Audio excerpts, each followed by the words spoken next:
러시아에서 태어난 아주 유명한 20세기 문학가인 알렉산드르 솔제니치라는 사람이 있습니다.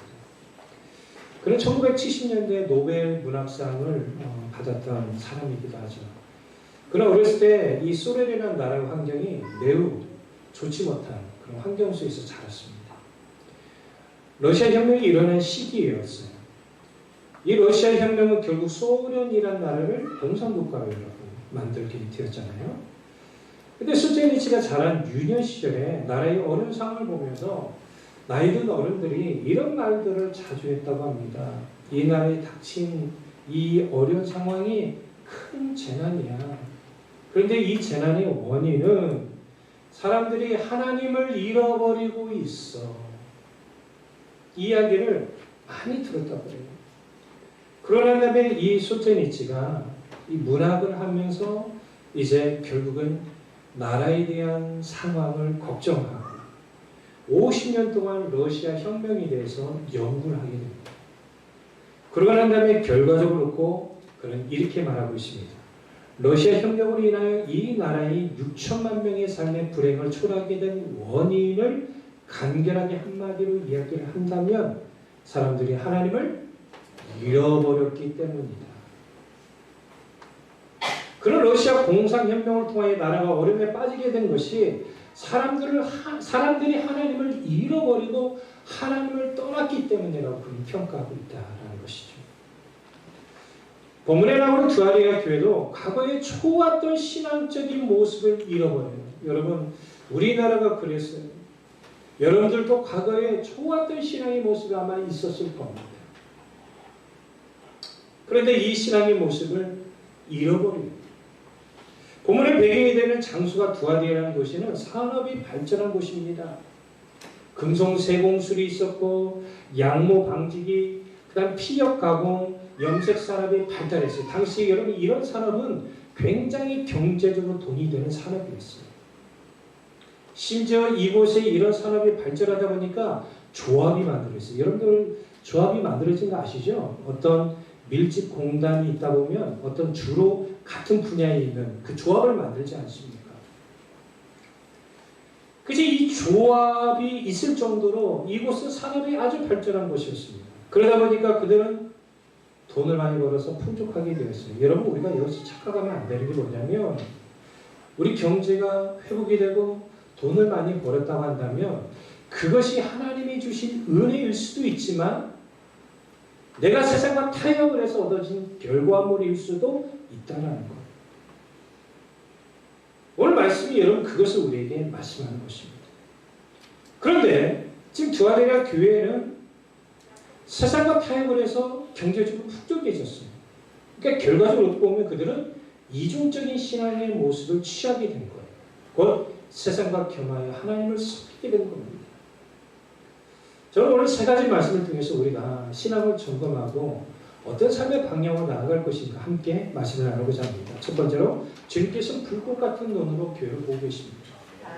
여러분 요한계시록 보면 요한계시록 편지가 몇 개 교회 보낸 편지죠? 7개 교회 편지입니다. 그런데 7교회에 나오는 예수님에 대한 묘사 부분들이 있거든요. 서두에 다 달라요. 그런데 예수님께서 어떤 분이라는 것을 묘사하는 내용을 보면 그 교회에 하시고자 하는 메시지와 관련돼서 묘사가 나온다는 거예요. 자, 오늘 두아리아 교회에 있어서 우리 주님은 어떤 분이라고 묘사하고 있습니까? 눈이 불꽃 같고 그 발이 빛난 주석과 같은 하나님의 아들이라는 거예요. 자, 첫 번째, 예수님의 눈이 불꽃 같다라는 것은 무엇입니까? 우리 주님께서 강력한 심판주로서 교회를 바라보고 계신다. 사실 이것은 반대로 생각하면 하나님 불꽃 같은 눈동자로 우리를 지켜보호하여 주십니다.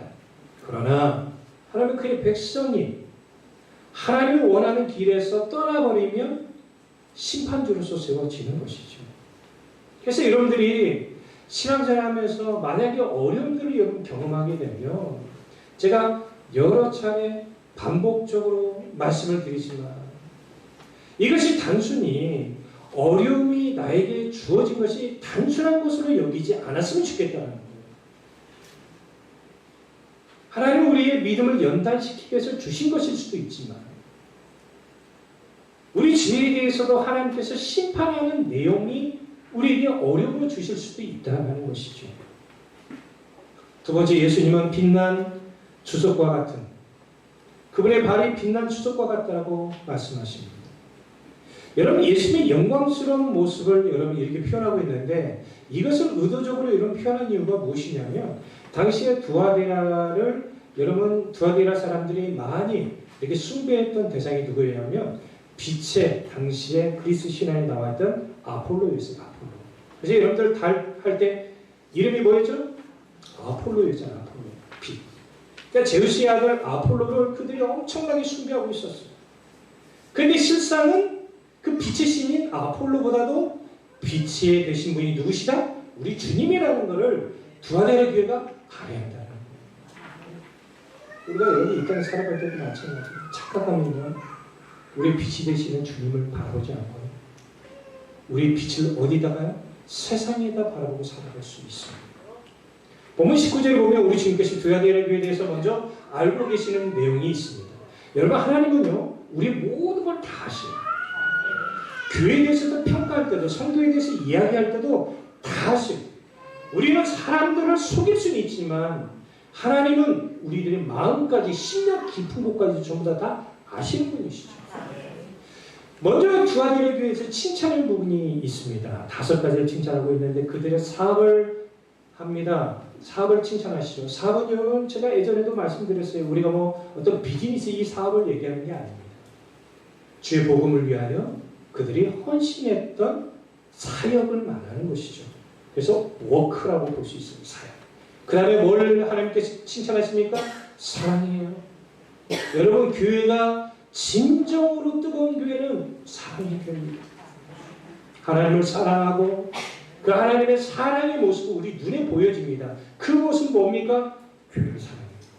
저도 목회를 지금 벌써 어느 정도 연수가 되다 보니까 정말 하나님을 사랑하는 사람은 교회를 사랑한다는 걸 제가 많이 봐요. 하나님을 사랑하는 사람은요 교회를 진짜 사랑합니다. 교회 하나하나 관심을 가져요. 교회를 마치 자신의 몸처럼 여깁니다. 교회 오래 계시면 눈물로 기도하더라고요. 그런데 진짜 하나님을 사랑하지 않는 사람들은 교회를 사랑하지 않아요. 교회에 대해서 관심이 없어요. 뭔 관심을 가지냐면 자기 자신의 관심을 가져요. 여러분들도 보세요. 여러분 신앙생활 뜨거웠을 때 한번 보세요. 신앙생활 뜨겁고 주님을 경험하게 되면 우리는 자신 중심의 신앙의 삶을 살지 않습니다. 참 신기합니다. 섬깁니다. 복음을 전합니다. 봉사합니다. 이 교회가 이런 사랑이 있었다라는 거예요. 그 다음에 이 교회는 믿음이 있었어요. 그리고 뭐가 있었어요? 섬김이 있었고 인내가 있었어요. 근데 우리가 성경을 보면 믿음과 자주 세트로 나오는 단어가 있는데 그 단어가 인내예요. 그래서 여러분 진짜 믿음 있는 사람은 어떤 사람인 줄 아십니까? 기도를 한 번, 두 번 하고 끝내는 사람이 아니라 그 기도를 응답 주실 때까지 끝까지 붙잡고 기도할 줄 아는 사람. 사실 그 일이 쉽지 않아요. 하지만 믿음은 반드시 인내와 함께 가야 돼요. 만약에 여러분들이 인내가 없다고 한다면 여러분들의 믿음이 지금 뭔가 스크래치가 났다는 증거예요. 그럼 이 믿음을 위하여 우린 주님께 더 기도할 줄 믿습니다. 그런데 이 교회가 19절 후반절에 보니까 내 나중 해가 천국보다도 많도다. 여러분 진짜 여러분 좋은 성도는 뭡니까? 진짜 좋은 교회는 뭡니까? 처음보다도 점점점 좋아지는 교회. 처음보다도 점점점 좋아지는 성도예요. 근데 대다수는 여러분 안 좋아지죠. 대다수는 안 좋아집니다. 근데 우리 주님은 두아데라 교회가 그런 교회였다라는 것을 인정하시고 칭찬하시는 거예요. 두 번째, 주님께서는 두아데라 교회의 이종적인 신앙의 모습을 책망하세요. 여러분 우리가 보세요. 처음보다 나중에 점점 좋아지는 모습에 대해서 주님은 칭찬하시죠. 그런데요, 우리 주님이 이와 더불어서 이 두아데라 교회의 현재 어떤 모습이 있는지에 대해서 책망하고 계신다고 하십니다. 자, 본문 20절 한번 볼까요? 그러나 내게 책망할 일이 있노라. 자칭 선지자라는 여자 이세벨을 내가 용납하노니 그가 내 종들을 가르쳐 꿰어 행음하게 하고 우상의 재물을 먹게 하는도다. 아멘. 여러분, 우리가 자녀들이 잘못된 길로 가게 되면 부모로서 어떻게 하죠? 책망하죠. 제가 아직도 잊지 못한 일이 있습니다. 제 전적 교회에서 귀신 들린 아들이 있는데 귀신 들린 아들이 농약 먹고 죽어버리겠다는 거죠. 얘를 붙잡고 교회에 왔어요. 자, 엄마가 자식이 농약 먹고 죽게 내버려둬야 아니면 뭐예요? 막 뭐라고 합니다. 그 목사님 좀 말게 해달라고. 그게 아직도 잊혀지지 않고 있어요. 부모는 자식이 잘못된 길로 가면 막아요. 우리 부모들 그런 얘기 하잖아요. 내가 컸으면 좋겠다고. 어떻게 하면 자녀들이 다른 길로 갔으면 좋겠다. 좋은 길로 갔으면 좋겠다는 게 부모의 마음 아니에요. 우리 주님도 마찬가지예요. 교회가 이 땅에 존재하는 교회가 완벽하면 좋겠지만 여기도 나오잖아요. 사탄은 우리를 꾀어요. 잘못된 길로 가게 한단 말이에요. 신앙생활 하는데 하나님을 원하는 신앙생활이 아니라 하나님을 원하지 않는 신앙의 모습을 살아요. 그러다 보니까 교회가 어느 순간부터 여러분들 포스트 모더니즘이 교회에 좋지 않은 영향을 끼치고 있다는 말을 여러분 들어보셨죠? 그런데 본인이 포스트 모더니즘에 영향을 받고 살아가고 있습니다. 신앙생활 하는데 아직도 개인적이고 공동체 정신이 없어요. 교회가 공동체가 무너지는 거예요. 초대교회 보면 여러분 공동체가 얼마나 뜨거웠습니까? 서로 사랑하고 서로 도와주고 서로 섬기고 서로 기도하고 마음을 같이 하여 기도하는 모습이 있었단 말이에요. 근데 어느 순간부터 본인이 그런 영향을 받는지를 모르고 신앙생활하고 있는 거예요. 사탄이 꾀임에 넘어가고 있다는 거예요. 여기 보면 등장하는 게 누굽니까? 자칭 선지라 하는 이세벨이에요. 여러분 우리가 당시 두아디라 지역을 좀 알 필요가 있는데요. 이 지역이 우상숭배. 그래서 오늘 본문에 보면 어떤 단어가 나옵니까? 행음이 나오고 우상의 제물을 먹었다는 게 나와요. 행음은 여러분 두 가지 의미입니다. 우상숭배와 더불어 음란한 성관계에 빠졌다는 것입니다. 그럼 두아디라에 이 교인들을 이렇게 꼬는 사람들이 누구였냐면 그거예요. 결국은 여러분 조합이 길드라는 거예요. 길드. 여러분 조합에서 우리도 그러잖아요. 우리나라에서 그러잖아요. 어디 민노총이가 어디다 가입하지 않으면 뭐하죠? 막 해를 끼치고 왕따를 시키고 막 그런 게 있잖아요. 마찬가지예요. 그러니까 조합에 따라가는 방침에 따라 가야 돼요. 그러다 어떤 행사를 하게 될 거 아니에요. 그 행사를 하게 되면 자연스럽게 뭐요? 제사를 드리게 돼요. 제사를 드리게 되면 자연스럽게 항상 뭐가 오죠? 어떤 행사를 하면 먹을 거 먹잖아요. 그게 우상에게 드렸던 음식인데 그걸 스스럼 없이 그냥 자연스럽게 먹게 되는 거예요. 그리고 자기 영혼이 점점점 파괴되는지도 모르고 살아가고 있다. 자칭 이세벨이라는 이 선지자, 이 사람은 어떤 사람이냐면 귀신으로부터 신탁을 받은 사람이에요. 쉽게 얘기하면 귀신의 메시지를 들었어요. 무당과 같은 짓을 하는 사람. 이 여기에 게임에 넘어가서 이들이 하게 돼요. 그러면 여러분 이 게임에 넘어가서 이들과 함께 하게 되면 좋은 점이 뭡니까? 여러분 조합 안에서 이루어진 모든 행사에 참여하고 조합의 방침에 따라가다 보니까 물질적인 혜택을 받게 돼요. 그러니까 이 교회가 결국 어떻게 된 거예요? 부유하게 된 거예요. 우리 주님께서 뭐라고 얘기했습니까? 마태복음 6장 24절에 보면 너희가 하나님과 재물을 겸하여 섬기지 못하니라. 진리와 비진리는 같이 함께 갈 수가 없어요. 그러니까 믿는 자는 진리 가운데 거해야 하는데 진리가 없는 삶을 살아간다는 건 여러분 있을 수가 없다는 거예요. 근데 우리가 교회를 다니고 신앙생활 함에도 불구하고 진리와 비진리가 우리 삶 가운데 함께 있으니 하나님의 나라에 어울리지 않는 세상의 문화가 우리 가정에 있고 우리 삶 가운데 있고 우리 직장생활과 우리 사업장에 있습니다. 하나님이 온전히 주관하시는 그런 가정을 우리 삶을 만들 수 있도록 우리가 헌신해야 돼요. 사실 이 헌신한다는 게 고난이 필요해요. 포기해야 돼요. 내 육체가 원하는 대로 살지 않아야 돼요. 육체의 편안함을 포기하셔야 돼요. 헌신하셔야 한단 말이에요. 때로는 자기 자신을 버려야 돼요. 그래야 우리가 각자에게 주신 십자가를 짊어지고 주님을 따라갈 수 있는 것이거든요. 몇 달 전에 저한테 전화가 왔어요. 목사님, 몸이 갑자기 아파서 금요 성령 기도에 못 나가니까 죄송하다고. 제가 하나님 앞에 큰 죄를 지은 것 같다고 그 얘기하시더니 제가 그렇게 하지 마시고 그 아니시대. 여러분, 우리가 살아가면서 사실은 그래요. 하나님 우리에게 원하는 것들을 계속 마음에 하나님 우리에게 주십니다. 근데 여러분, 우리가 신앙생활만 알잖아요. 우리 육체가 안 돼. 결국 이것이 사탄이 우리 육체를 통해서 하나님의 뜻을 온전히 걸어가지 못하게 했다는 걸 여러분 우리는 분별해야 할 줄 믿어요. 투아디라 교가 이런 것들을 분별하지 못하니까 결국은 믿음의 대상이 하나님이 아니라 어느 순간 보니까 조합이고, 그 조합을 쭉 추적해보면 뭐가 있어요? 돈이 자리 잡고 있다는 걸 여러분 아셔야 돼요. 그래서 여러분 신앙생활하는 데 있어서 우리의 장애물들이 만들지 않도록 여러분 주의해야 돼요.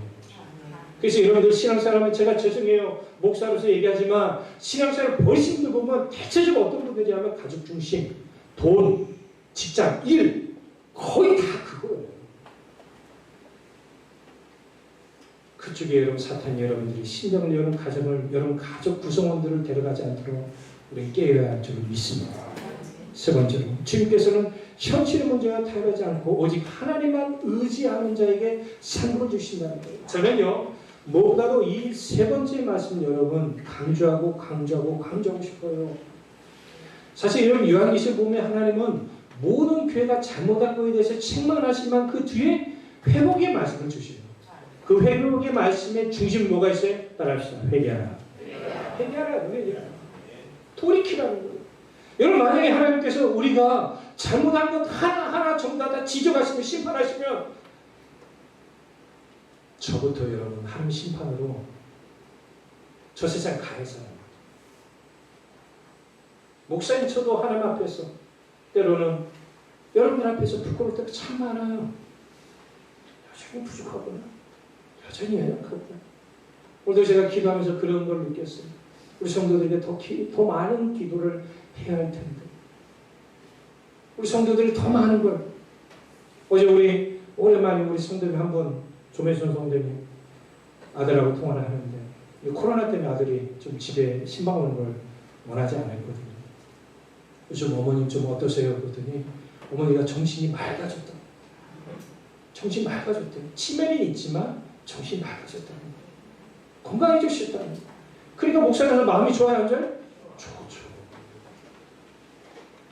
근데 우리 성도들 다 이런 하나님의 은혜를 누렸으면 좋겠다는 거예요. 지난주 우리 미래를 위해서 기도를 참 많이 했어요. 젊은 친구가 이렇게 몸이 좋지 않으니까 사실 그잖아요. 우리 모두가 다 주 안에서 하나이지 않습니까? 아플 수 있어요.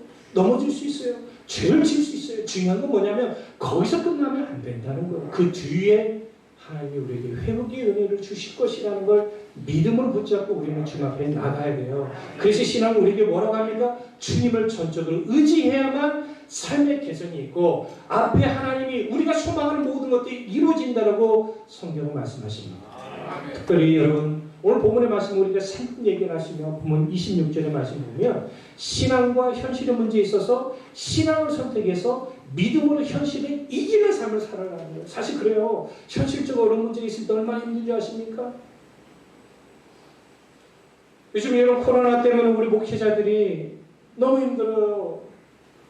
함께 모여서 우리 임원들이 어려운 교회들 신방을 가면은 그 목사님들이 그런 얘기해요. 하나님 월세를 내게 해달라고. 이거를 지금 수년째 기도하고 있다는 거예요. 근데 월세부터 벗어나지 못해요. 하나님의 뜻을 살지 못해요.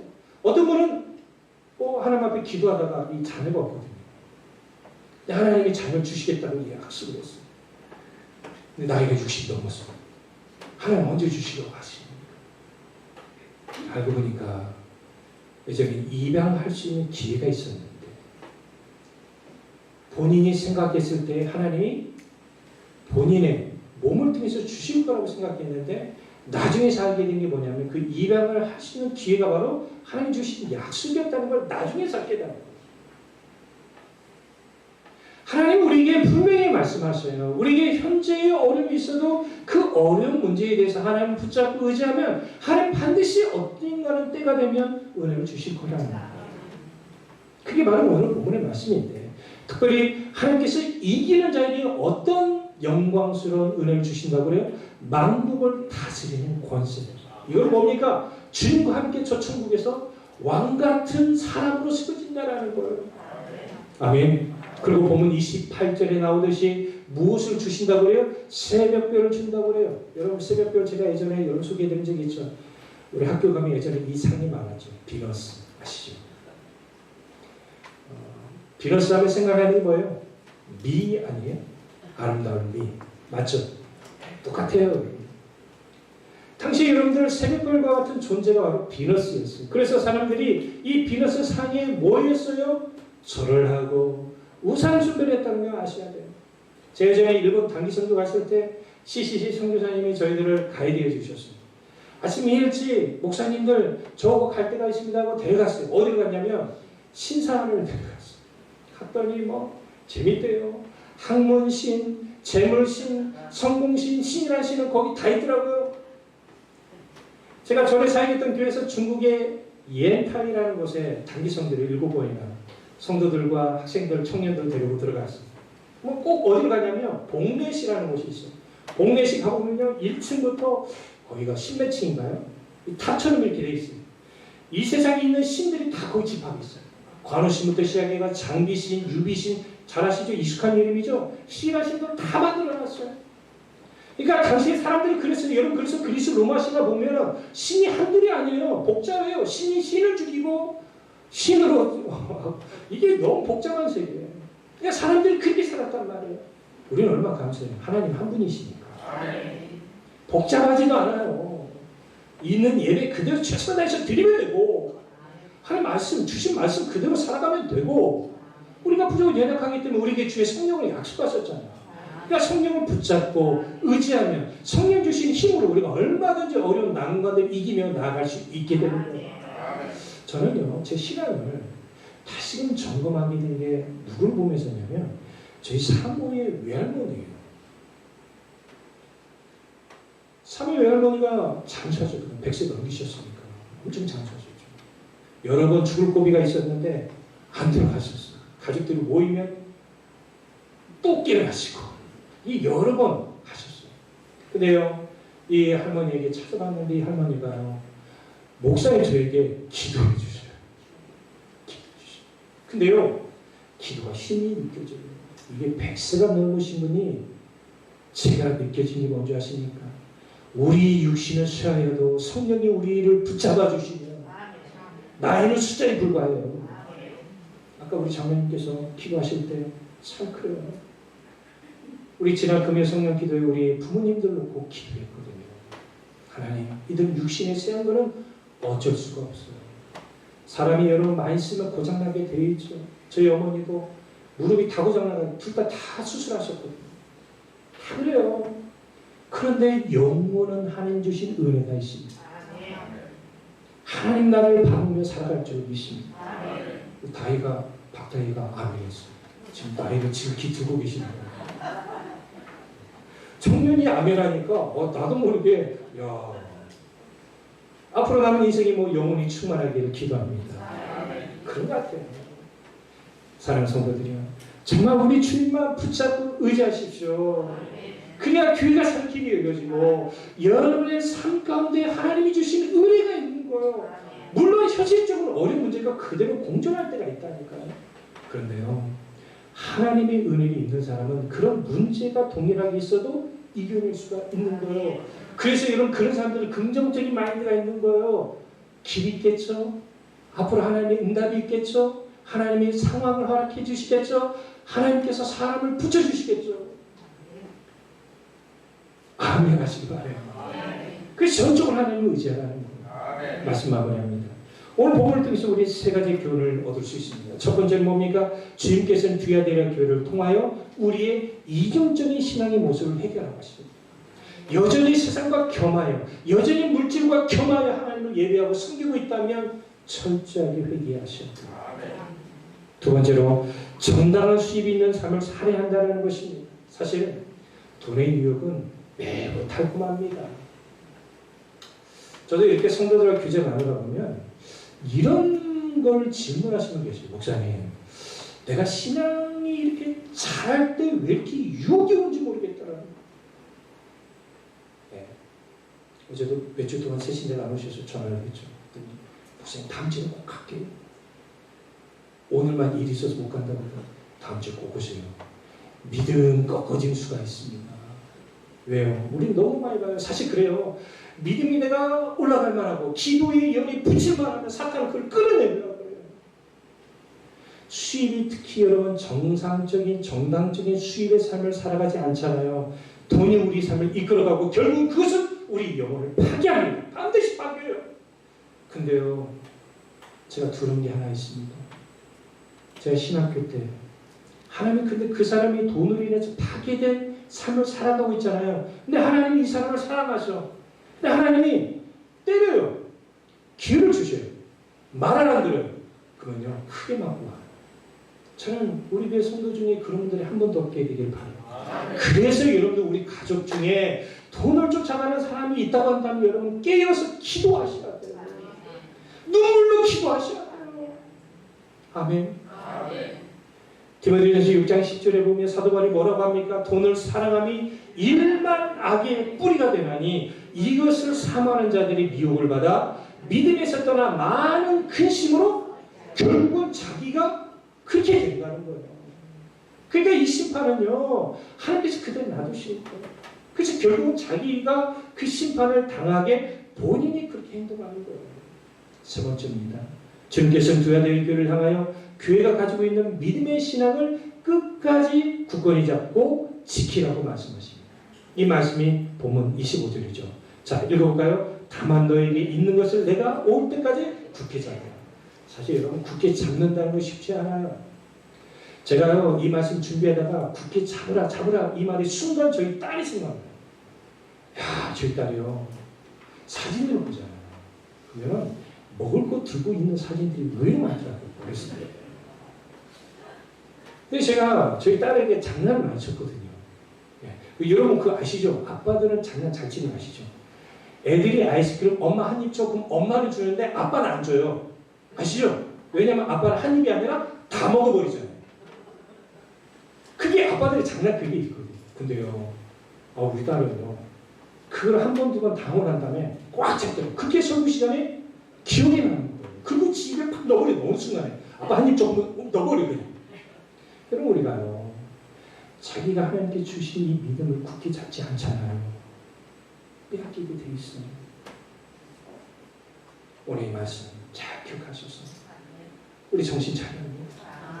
하나님 원하는 삶을 살아야 할 줄로 믿습니다. 사랑하고 존귀한 여러분들, 이중적인 신앙 하지 마십시오.